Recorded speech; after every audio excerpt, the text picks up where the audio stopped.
Hello students, आज start करेंगे question 22। Following is the receipts and payments account of citizen club for the year ended 31 March 2008। Citizen club का for the year ended 31 मार्च 2008 को receipts and payments account दिया हुआ है। सबसे पहले receipt and payment account के नीचे देखेंगे prepare income and expenditure account for the year ending 31 March 2008 and the balance sheet as on that date after considering the following information। यहाँ जो इन्फॉर्मेशन दिया हुआ है इसको कंसिडर करते हुए for the year ended 31 March 2008 एक इनकम एंड एक्सपेंडिचर अकाउंट और एक balance sheet as on that date prepare करना है। Roman 1 subscription in arrear on 31 March 2007 where rupees 30,000 subscription 31 March 2007 means at the end of previous year 30,000 outstanding था, and on 31 March 2008 where rupees 48,000 means at the end of current year rupees 48,000 outstanding है। Roman 2 stock of stationery on 31 March 2007 was rupees 5,000 and on 31 March 2008 was rupees 14,000। stock of stationery at the end of previous year 5,000 था, and stock of stationery on 31 March 2008 means at the end of current year 14,000 है। Roman 3 insurance was paid on 1st January 2008 to run for 1 year। Insurance 1st January 2008 को 1 year के लिए पे किए हैं। आइए start करते हैं। पेमेंट साइड में rent 1,76,000 revenue expenditure to rent 1,76,000। यहाँ पर ब्रैकेट में दिया हुआ paid for 11 months means rent only for 11 months का ही पे किए हैं। तो अकाउंटिंग ईयर 12 मंथ्स का होता है, रेंट 11 मंथ्स का पे कर रहे मीन्स रेंट 1 मंथ का आउटस्टैंडिंग है। कितना आउटस्टैंडिंग है आइए कैलकुलेट करते हैं। Working number 1 outstanding rent for 1 month कैसे आएगा। 1,76,000 11 मंथ का रेंट है, 11 मंथ से डिवाइड करेंगे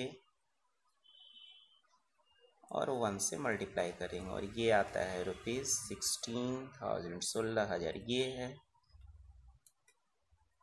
आउटस्टैंडिंग फॉर 1 मंथ। तो आउटस्टैंडिंग ऐड आउटस्टैंडिंग रेंट 16,000 और second liability side of closing balance sheet outstanding rent 16,000। Insurance 3,000 है, to insurance revenue expenditure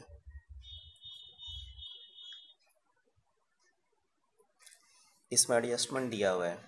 Roman 3 insurance was paid on 1st January 2008 for 1 year. हम लोग insurance पे कर रहे हैं 1st January 2008 को। ये रिस्क कहाँ तक कवर करेगा 31 दिसंबर 2008 तक। हम लोग कब पे कर रहे हैं 1st January 2008 को। रिस्क कहाँ तक कवर करेगा 31 दिसंबर 2008 तक। हमारा करेंट अकाउंटिंग ईयर 31 मार्च को क्लोज हो रहा है। 31 मार्च 2008 मीन्स 1st January to 31 मार्च। ये जो 3 मंथ्स का इंश्योरेंस है ये करेंट ईयर का एक्सपेंस है, एंड आफ्टर 31 मार्च 2008 टू 31 दिसंबर 2008 ये जो 9 मंथ्स का इंश्योरेंस है ये नेक्स्ट अकाउंटिंग ईयर में एक्सपेंस में कन्वर्ट होगा। तो करेंट ईयर का point of view expenses paid in advance. ये जो 31 मार्च 2008 टू 31 दिसंबर 2008 मीन्स 9 मंथ का इंश्योरेंस है ये नेक्स्ट अकाउंटिंग ईयर में एक्सपेंस में कन्वर्ट होगा, क्योंकि 31 मार्च 2008 के बाद 1 अप्रैल 2008 ये नेक्स्ट अकाउंटिंग में चला जाता है, और जब वो ईयर आया ही नहीं तो ये एक्सपेंस में कन्वर्ट कैसे हो सकता है। इसलिए करेंट ईयर के point of view expenses paid in advance ये प्रीपेड इंश्योरेंस है। आइए prepaid insurance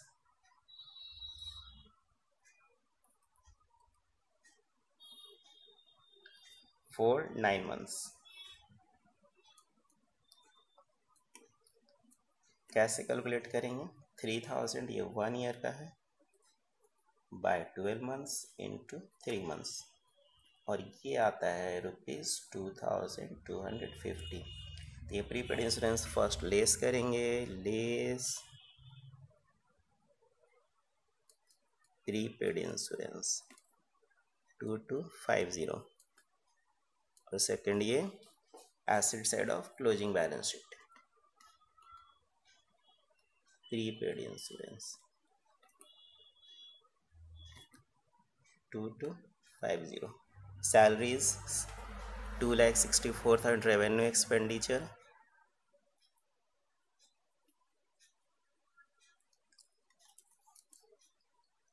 stationery purchase 60,000 to stationery. तो यहाँ पर स्टेशनरी ड्यूरिंग द ईयर 60,000 का परचेज किए हैं.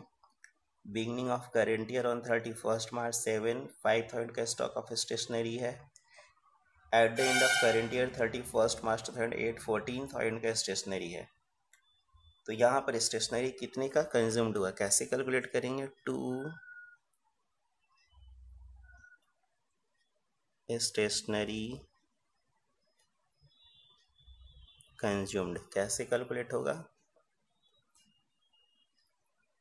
ओपनिंग स्टॉक ऑफ स्टेशनरी या ओपनिंग स्टॉक 5,000 एड परचेज, कितने का परचेज किए? 60,000, ऐड हो जाएगा 65 less closing stock of stationery. कितने का क्लोजिंग स्टॉक? 14,000, और जो डिफरेंस है 51,000 का स्टेशनरी कंज्यूम्ड. जो ओपनिंग स्टॉक ऑफ स्टेशनरी है वो asset side of opening balance sheet. Stationery या स्टॉक ऑफ स्टेशनरी कुछ भी लिखा जा सकता है. 5,000, और जो क्लोजिंग स्टॉक ऑफ स्टेशनरी वो asset side of closing balance sheet. जो क्लोजिंग स्टॉक ऑफ स्टेशनरी है वो asset side of closing balance sheet. Stock of stationery 14,000, 14,000. Payment side में दिया हुआ लास्ट में balance sheet closing cash, asset side of closing balance sheet cash in hand 3,70,000. Receipt side of balance बड़ी opening cash, asset side of opening balance sheet cash in hand 2,40,000.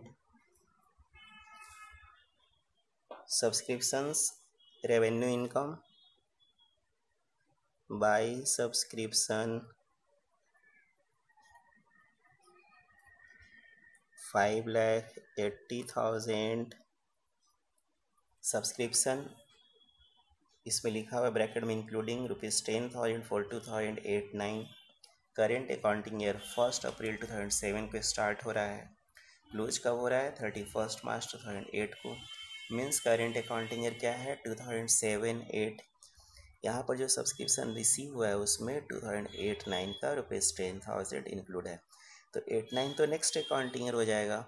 8-9 अभी आया ही नहीं तो receive कैसे हो गया? Means subscription received in advance. इसको first less करेंगे, less received in advance 10,000. Second कहाँ आएगा? Liability side of closing balance sheet. Subscription received in advance 10,000.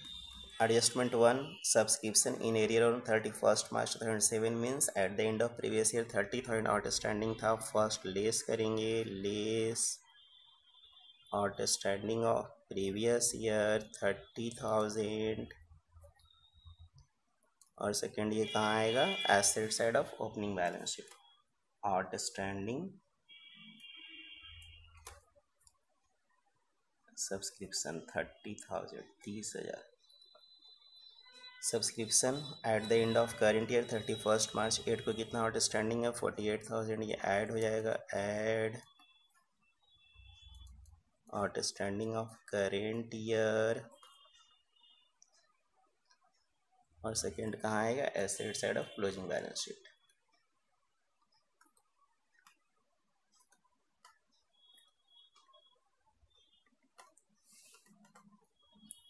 Life membership fee, capital income, liability side of closing balance sheet.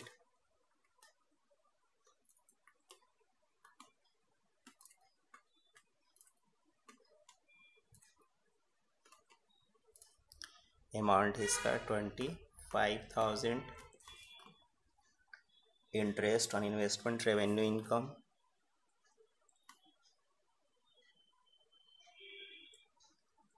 Interest on investment 28,000. Interest on investment receive तो हो रहा है, लेकिन investment कब हुआ है ये मेंशन नहीं है. यदि इन्वेस्टमेंट करेंट ईयर में होता तो पेमेंट साइड में इन्वेस्टमेंट ज़रूर होता. पेमेंट साइड में नहीं दिया हुआ है, मीन्स इन्वेस्टमेंट हम लोग करेंट ईयर में नहीं कर रहे हैं. इसका मीनिंग क्या है, ये ओल्ड इन्वेस्टमेंट है.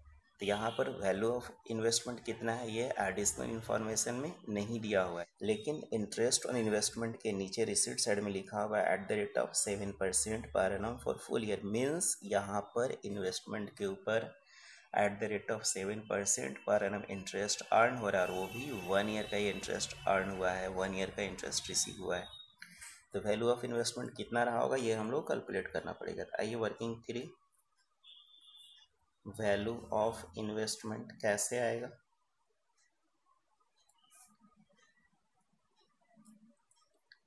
रेट, ये जो अमाउंट ऑफ इंटरेस्ट इसमें रेट ऑफ इंटरेस्ट से डिवाइड कर देंगे, और ये आता है ₹4 लाख, 4 लाख रुपया. मीन्स ये इन्वेस्टमेंट कब का है, प्रीवियस ईयर का. तो फर्स्ट कहाँ आएगा, asset side of opening balance sheet, ये हम लोग रिकॉर्ड कर चुके हैं. सेकेंड, करेंट ईयर में इन्वेस्टमेंट में no addition no sale, means same amount of investment मेरे पास अभी भी एग्जिस्ट कर रहा है. तो ये कहाँ आएगा, asset side of closing balance sheet. Investment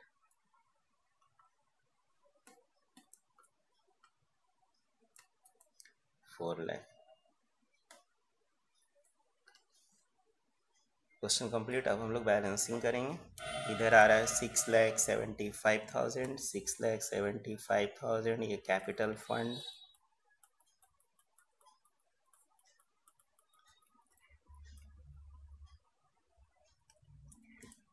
bracket में excess of assets over liabilities. यहाँ रहा है 6,16,000, 6,16,000 to surplus excess of income over expenditure. Difference आ रहा है 1,08,250 सरप्लस. इस कैपिटल फंड को हम लोग क्लोजिंग बैलेंस शीट में कैरी फॉरवर्ड करेंगे. Capital fund 6,75,000 add surplus add कर देंगे 1,08,250 ऐड करके आता है 7,83,250, 8,34,250. Okay, thank you. Question complete.